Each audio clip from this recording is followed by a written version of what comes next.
तो क्या तुम्हें भी लगता है कि इंटरनेट स्पेस में मौजूद सैटेलाइट से आता है? क्या हो अगर मैं तुमसे कहूं कि नहीं। दुनिया का 99% इंटरनेट ट्रैफिक जिसमें ये वीडियो जो तुम देख रहे हो वो सब आसमान से नहीं आता, बल्कि ये समुद्र की गहराइयों का मुसाफिर है।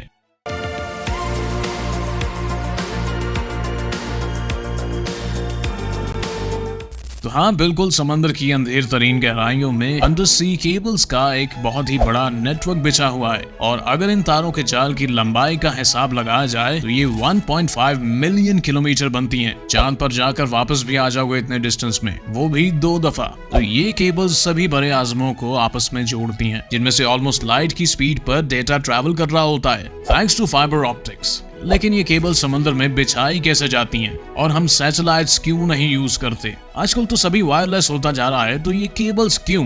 तो इसकी मेन वजह तो ये है कि सैटेलाइट्स जो हैं वो दूर दराज वीरान जैसे इलाकों को कवर करने के लिए बहुत अच्छी साबित हो सकती हैं। लेकिन ये तरीका अपने साथ कुछ चैलेंजेस भी लेकर आता है। सैटेलाइट्स ऑब्वियसली जमीन से कई किलोमीटर ऊपर ऑर्बिट कर रही होती है, और जितना ज्यादा डिस्टेंस होगा उतनी ही ज्यादा लेटेंसी होगी और स्पीड भी स्लो मिलेगी बनस्बत डायरेक्ट कनेक्शन जो कि हमें फाइबर ऑप्टिक केबल से मिलता है। इंटरनेट के लिए सैटेलाइट्स इस्तेमाल न करने की कुछ और भी वजूहात हैं जो कि आगे मैं डिटेल में बताऊंगा, तो वीडियो में बने रहो। तो बड़ा सवाल ये है कि ये केबल्स इंस्टॉल कैसे की जाती हैं। वाकई जैसा तुम सोच रहे हो कि ये वाकई खाला जी का वाड़ा तो नहीं है। सोचो बहुत ही बड़े बहरी जहाज हों जिन्हें सिर्फ केबल्स बिछाने के लिए स्पेशली डिजाइन किया गया हो। तो इन शिप्स पर बहुत ही बड़े साइज के स्पूल्स मौजूद होते हैं जिन पर ये तारें लिपटी होती हैं। इन स्पूल्स की मदद से ये इन्हें अनरोल करते हुए समुद्र में भेज देते हैं और केबल्स खुद ब खुद ही ओशन फ्लोर तक पहुंच जाती हैं। ये शिप्स बहुत ही स्लो मूव करती हैं, ऐसा इसलिए क्योंकि इन्हें केबल्स को बहुत ही आराम और एहतियात से सी फ्लोर तक पहुंचाना होता है। अच्छा, अब ये मत सोचने लग जाना कि बस मछलियां पकड़ने वाली कुंडी की तरह ऐसे ही केबल्स को जाने देते हैं कहीं भी। तो इंजीनियर्स को इनके लिए पूरा मैप और रास्ता पहले से बनाना पड़ता है ताकि बगैर किसी रुकावट और मुश्किल से ये सी फ्लोर पर स्टेबल तरीके से रह सकें।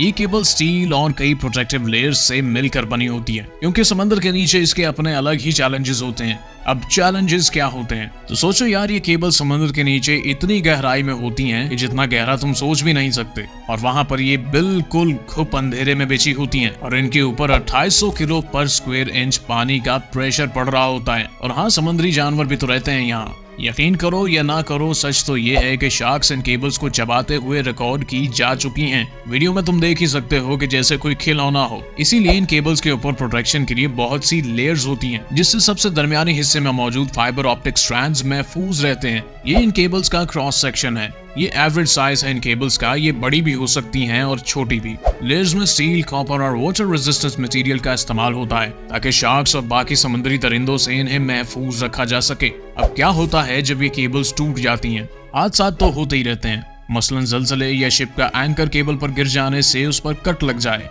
तो जब ऐसा हो जाए तो उस इलाके के कुछ फासलों तक इंटरनेट या तो कम्प्लीटली बंद हो जाता है या स्लो हो जाता है। ये ऐसा ही है जैसे एक बिजी हाईवे पर एक लेन को बंद कर दिया जाए तो पूरी रोड तो ब्लॉक नहीं होती, लेकिन ट्रैफिक का फ्लो काफी स्लो जरूर हो जाता है। अब इन टूटी हुई तारों को रिपेयर करने के लिए समंदर के नीचे रिमोट कंट्रोल सबमर्सिबल्स भेजे जाते हैं, और अगर डैमेज ऐसी जगह पर हो जहाँ पर डाइवर्स पहुँच सकते हैं तो ये भी इन्हें जाकर रिपेयर कर देते हैं। या फिर ऐसा भी होता है कि टूटे हुए हिस्से को ऊपर खींचकर शिप पर रिपेयर करके दोबारा वापस भेज देते हैं। इसको डीप सी सर्जरी भी कह सकते हैं। इन रिपेयर्स को करने के लिए बहुत ज्यादा टाइम भी लगता है और ये काफी महंगे भी पड़ जाते हैं, लेकिन क्या करें, डिजिटल दुनिया की रफ्तार को बरकरार रखने के लिए ये जरूरी भी है। अब देखो, दूसरा बड़ा सवाल ये पैदा होता है कि इन केबल्स का झंझट ही क्यों, जबकि हमारे पास सैटेलाइट्स मौजूद हैं। इसका एक सिंपल सा जवाब ये है कि फाइबर ऑप्टिक्स ज्यादा तेज होती हैं और ये सैटेलाइट्स की निस्बत बहुत ही ज्यादा अमाउंट में डेटा को ट्रांसफर कर सकती हैं। तुम इसे हाईवे और कच्ची सड़क जैसा समझ सकते हो।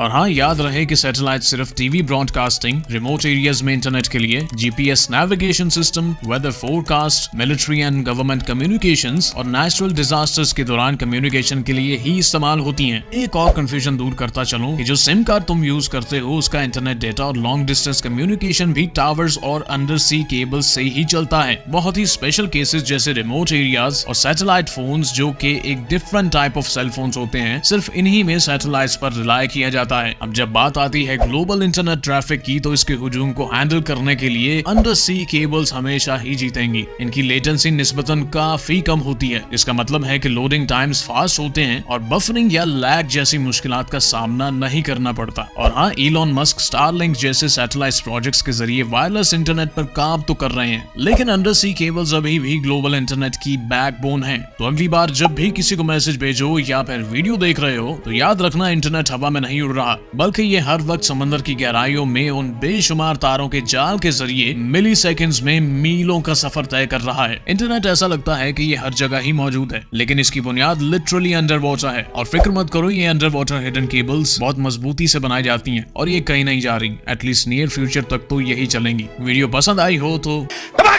ठोक दीजिए, 5000 लौटे दिख जाना चाहिए। और अगर कुछ नया सीखने को मिला तो सब्सक्राइब करने की जरूर सोचना। Thanks for watching.